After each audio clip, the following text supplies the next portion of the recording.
Assalamualaikum warahmatullahi wabarakatuh. Bersama saya Bambang Sadono di channel Inspirasi untuk Bangsa. Mudah-mudahan kita bisa berdiskusi secara jernih, berimbang, dan arif. Kami sedang memfokuskan untuk berdiskusi mengenai Undang-Undang Cipta Kerja yang mendapat respon pro dan kontra yang luar biasa di masyarakat. Saya beruntung sudah bersama dengan Profesor Susi Dwi Haryanti, LLM, PhD, Ketua Departemen Hukum Tata Negara Universitas Padjadjaran Bandung. Betul ya, Prof ya? Betul, Pak. Baik, maka saya akan mengajak berdiskusi mengenai Undang-Undang Cipta Kerja yang sudah disahkan DPR, yang banyak sekali mendapat keberatan dari beberapa klaster. Yang paling keras memang tenaga kerja, tapi saya juga melihat keluhan-keluhan, misalnya bidang penyiaran itu ternyata juga mengeluh, kemudian juga pertanahan, lingkungan hidup, pemerintah daerah, dan sebagainya. Tetapi karena Prof. Susi ini kepakarannya di bidang hukum tata negara, maka saya akan mengajak diskusi fokus pada masalah prosedur Undang-Undang Cipta Kerja ini, di mana persoalan-persoalan yang ada dan bagaimana nanti kita bisa mencari solusi. Monggo Prof, kita mulai persoalan-persoalan di balik prosedur pengesahan Undang-Undang Cipta Kerja ini. Silakan. Baik, terima kasih Pak Bambang Sadono. Senang sekali saya diundang untuk berbicara di channel ini, Pak. Inspirasi Bangsa ya, Pak ya, atau Inspirasi Jawa Tengah? Inspirasi untuk Bangsa. Inspirasi Bangsa. Jadi ini merupakan kesempatan yang baik dan mengapa saya senang diundang di acara-acara seperti ini?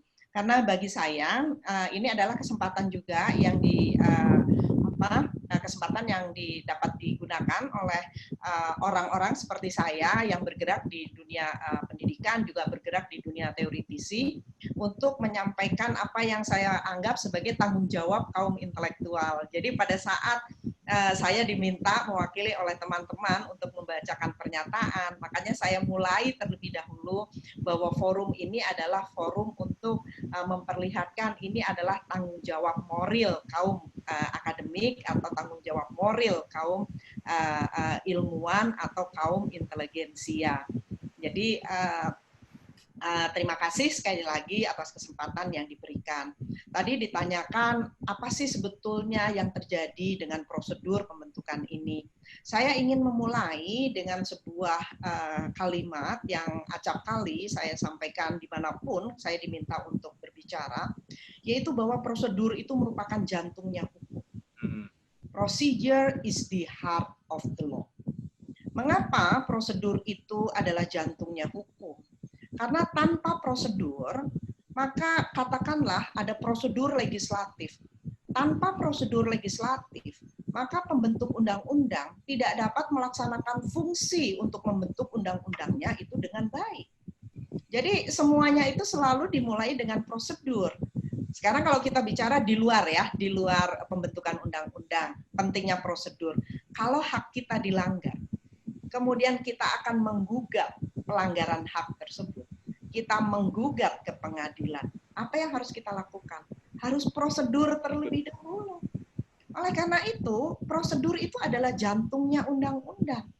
Dan apa yang hari-hari ini kita lihat, itu adalah salah satu dampak atau salah satu konsekuensi yang harus ditanggung oleh pembentuk undang-undang akibat prosedurnya tidak dilaksanakan dengan baik.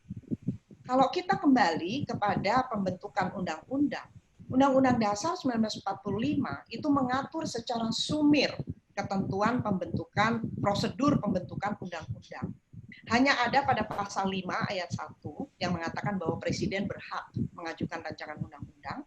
Kemudian pasal 20 yang menyatakan bahwa DPR itu membahas undang-undang ini. Kemudian kalau tidak memperoleh persetujuan bersama, rancangan undang-undang itu kan harus memperoleh persetujuan bersama, pasal 20 ayat 4. Kalau tidak mendapatkan persetujuan bersama, maka tidak dapat dimajukan pada masa sidang itu. Kemudian kalau sudah ada persetujuan bersama, maka menurut pasal 20 ayat 5, masuk pada tahap pengesahan. Kalau 30 hari tidak ditandatangani oleh Presiden, maka dia berlaku menjadi undang-undang. Dari rancangan undang-undang berubah menjadi undang-undang.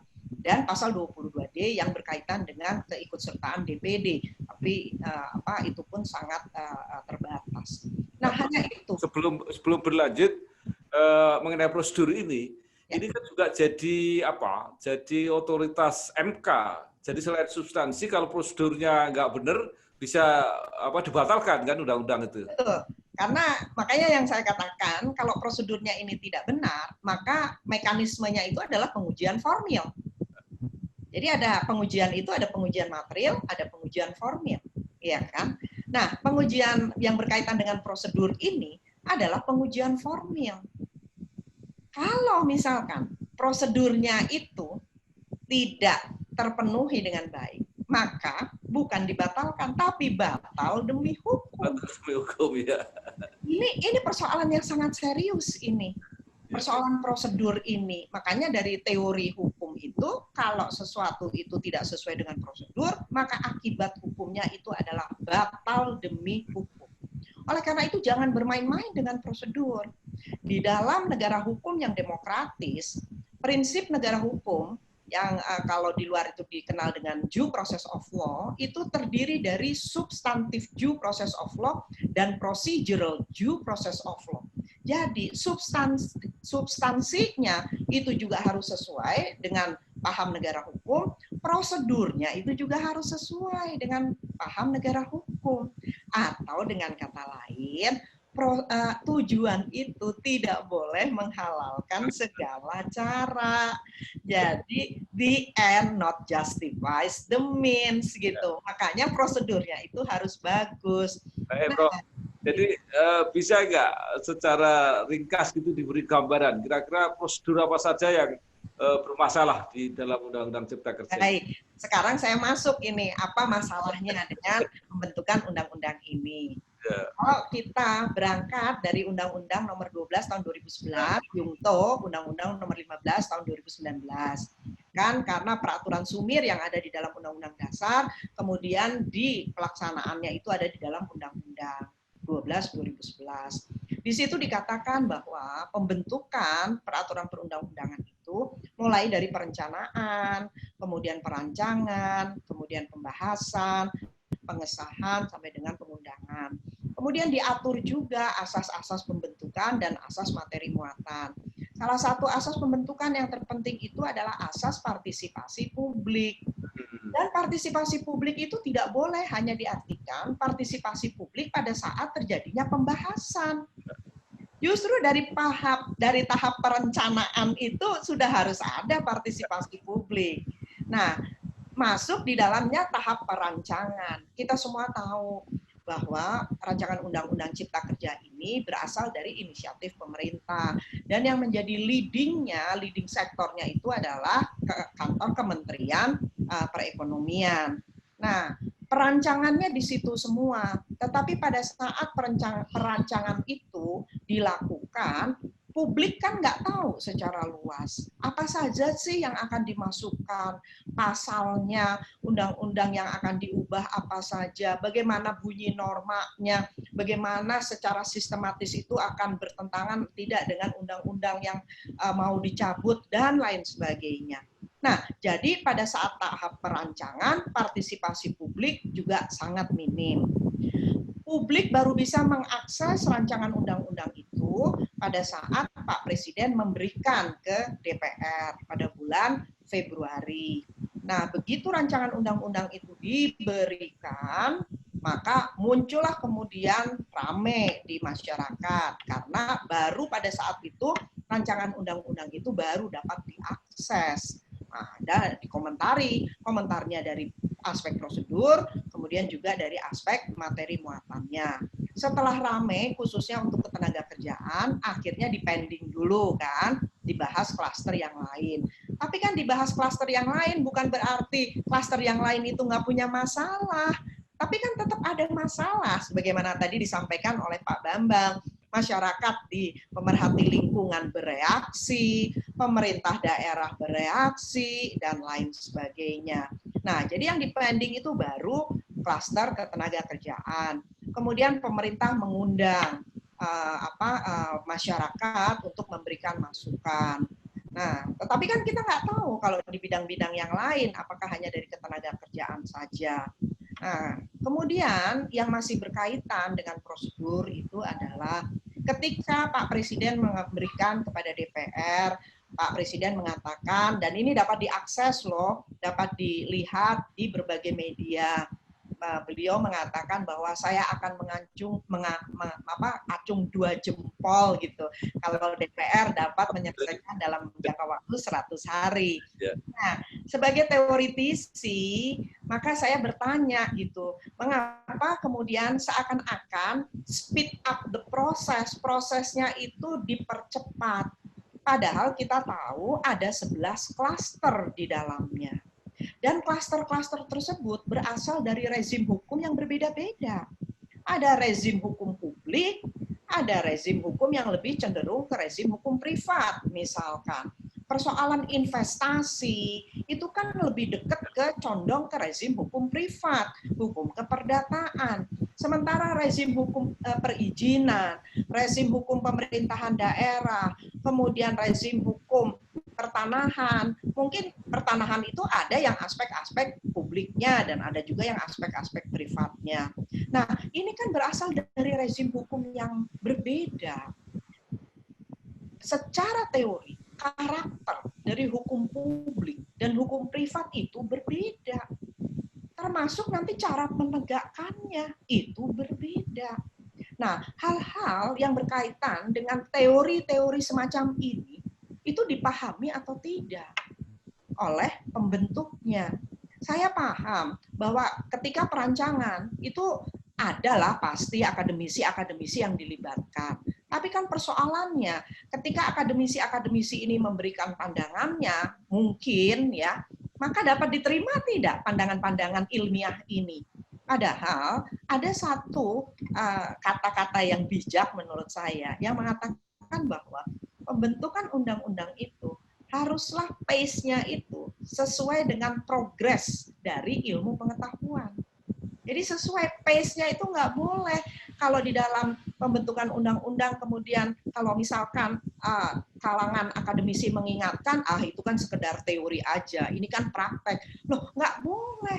Praktek terlalu jauh dari teori itu nggak boleh, karena teori itu kan hasil dari penelitian selama berpuluh-puluh tahun, beratus-ratus tahun. Misalnya kita ambil contoh sekarang, gagasan Montesquieu mengenai separation of power. Yang itu kan dilakukan berapa puluh tahun itu, baru dia kemudian menghasilkan teori itu, yang sampai saat ini itu masih kita jalankan. Nah, ini yang saya ingin juga menghimbau, bukan hanya sekedar menghimbau, tetapi saya sangat mengharapkan appeal saya melakukan gitu ya. Jadi betul-betul saya meminta meminta para pembentuk undang-undang ini untuk janganlah terlalu jauh gitu dengan teori. Jangan hanya semata-mata bicara ini kan tataran praktek, bukan tataran teoritis gitu ya. Kalau itu seringkali terjadi, maka gap antara teoritisi, antara dunia pendidikan dengan dunia praktek gitu ya, itu akan semakin jauh. Ya, Prof. Kalau ada yang mempersoalkan naskah akademis itu gimana, Prof?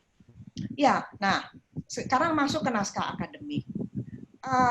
Saya beberapa hari yang lalu saya juga mengikuti sebuah diskusi dan di situ ada informasi bahwa betul nggak itu ada naskah akademik. Ketika ditanyakan mana naskah akademiknya, kemudian ada informasi yang mengatakan ini professional judgment saja gitu. Nah, saya kaget gitu ya mendengarnya. Terus terang saya baru mendengar gitu loh. Naskah akademik itu kan wajib, required dia.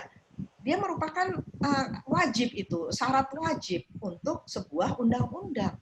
Dan naskah akademik itu intinya adalah pertanggungjawaban ilmiah, pertanggungjawaban akademik. Mengapa sesuatu itu perlu diatur, khususnya di sini dalam undang-undang. Nah, naskah akademik itulah yang akan memberikan justifikasi ilmiah. mengapa sesuatu itu perlu diatur, mengapa kemudahan investasi itu perlu diatur dengan menggunakan metode omnibus. Itu harus terjustifikasi secara ilmiah. Karena pada dasarnya pembuatan naskah akademik itu adalah pekerjaan-pekerjaan ilmiah. Penelitian ilmiah yang dia harus tunduk pada kaidah-kaidah penelitian ilmiah. Jadi jangan melihat bahwa naskah akademik ini hanya sekedar formalitas. Ini loh nanti, dan biasanya di dalam naskah akademik itulah yang diambil nanti menjadi bagian dari penjelasan kalau ada. Jadi kalau di dalam bahasa Belandanya gitu yang saya sering mendengar dari Prof. Bagir itu adalah memori van toelichting gitu. Jadi itu yang bisa dijadikan sebagai memori van toelichting nanti yang akan berguna ketika ada persoalan dengan undang-undang ini dan penjelasan itu digunakan sebagai salah satu alat untuk melakukan penafsiran.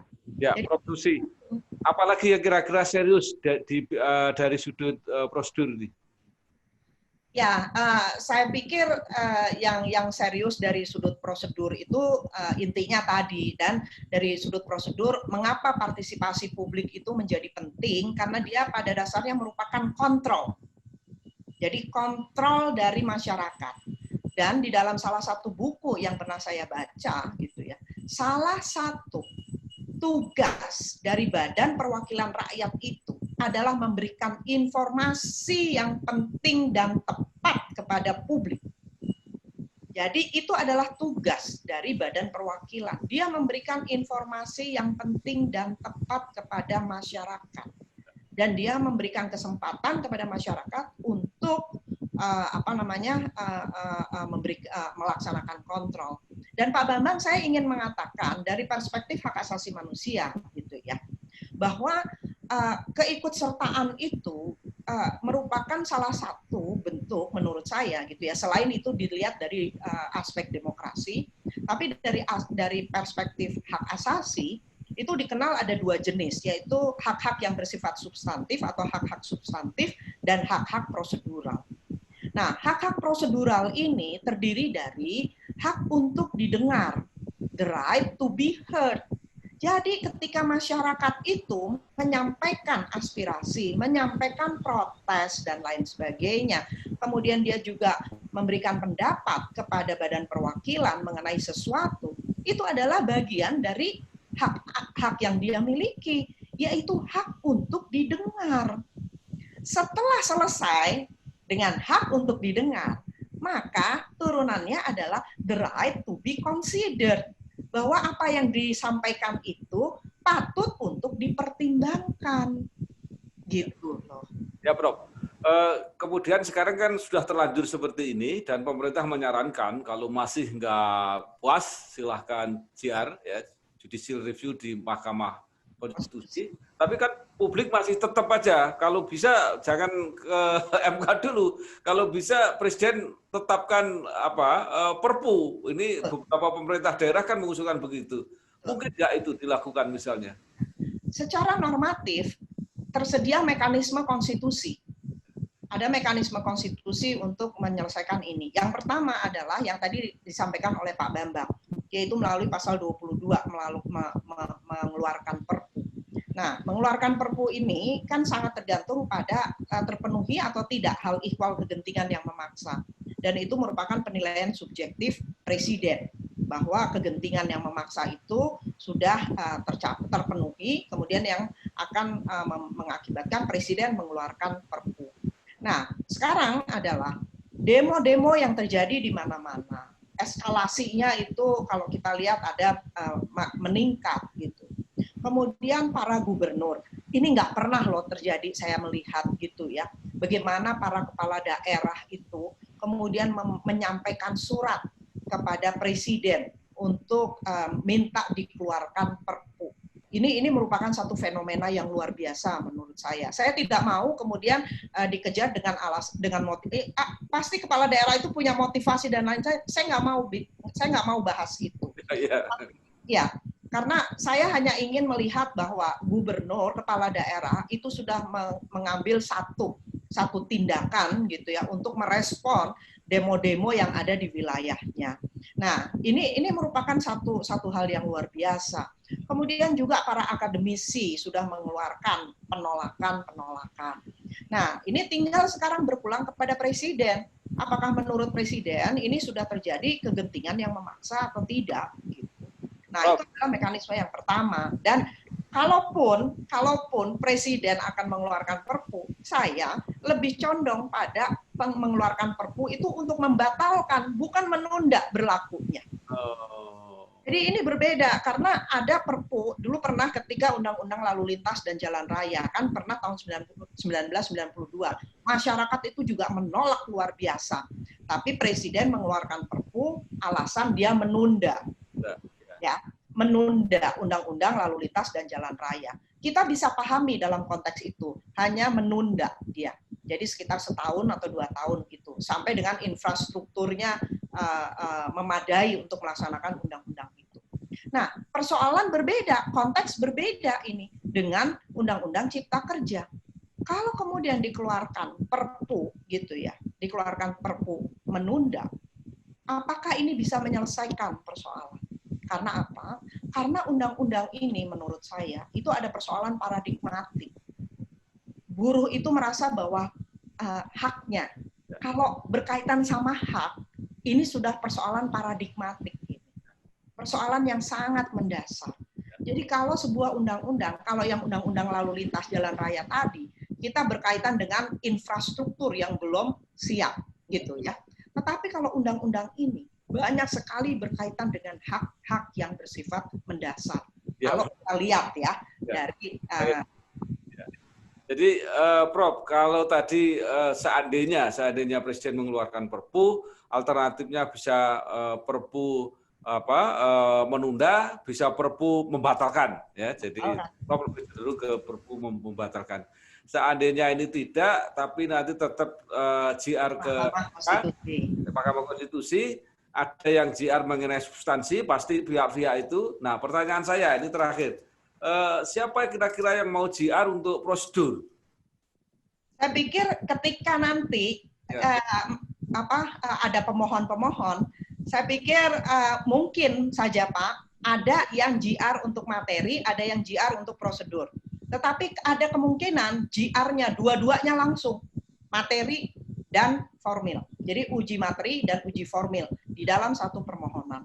Jadi itu saya belum bisa menjawab dengan pasti gitu ya. Siapa nanti yang akan menjadi pemohon gitu ya. Tidak terpikir bahwa para akademisi mau mengajukan JR untuk ini urusan prosedur ini, Prof. Kami belum membahas itu, Pak, karena kami masih diskusi-diskusi gitu ya. Kami masih diskusi-diskusi langkah-langkah apa saja yang perlu kami ambil sesuai dengan kapasitas kami sebagai akademisi. Iya, baik. Terima kasih sekali Profesor Susi Dwi Haryanti, LLM, PhD, Kepala Departemen Hukum Tata Negara Universitas Padjadjaran Bandung, atas pencerahan-pencerahan ini yang mungkin memberi beberapa kemungkinan dan alternatif jalan keluar. Terserah kepada pemerintah, kepada Presiden, dan kepada masyarakat untuk memilihnya. Ya. Sekali lagi. Satu Pak Bambang, sebelum ditutup, saya hanya ingin menyatakan bahwa memang mekanisme konstitusi yang tersedia itu adalah pengujian ke Mahkamah Konstitusi gitu ya. Tetapi apakah itu juga kemudian menyadarkan kepada kita bahwa betapa buruknya kualitas undang-undang kita. Persoalannya dibuat oleh pembentuk undang-undang, tetapi akan memaksa dalam tanda kutip, akan memaksa Mahkamah Konstitusi untuk menyelesaikan persoalan-persoalan yang dibuat oleh pembentuk undang-undang. Nah, ini di dalam sistem penyelenggaraan negara, ini satu penyelenggaraan yang baik atau tidak ini? Ya, baik. Jadi makin banyak yang diuji, makin menunjukkan bahwa makin banyak persoalan, gitu ya kira-kira. Banyak persoalan, gitu. Sekali lagi terima kasih, Prof. Wassalamualaikum warahmatullahi wabarakatuh. Waalaikumsalam warahmatullahi wabarakatuh.